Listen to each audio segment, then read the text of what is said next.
En más información, le platico que 4,000 viviendas serán otorgadas a capitalinos durante el 2016. Enrique Muñiz nos preparó toda la información. 2,044 escrituras fueron entregadas por el gobierno capitalino a personas que habitan en la Ciudad de México de escasos recursos y que deseaban garantizar la propiedad de su inmueble con este requerimiento legal.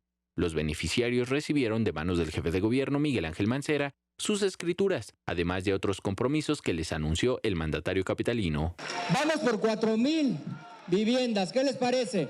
Mejor, 4,000 viviendas para toda la gente que la necesita. Viviendas del INVI en la Ciudad de México, No los vamos a mandar allá a 2 horas de distancia.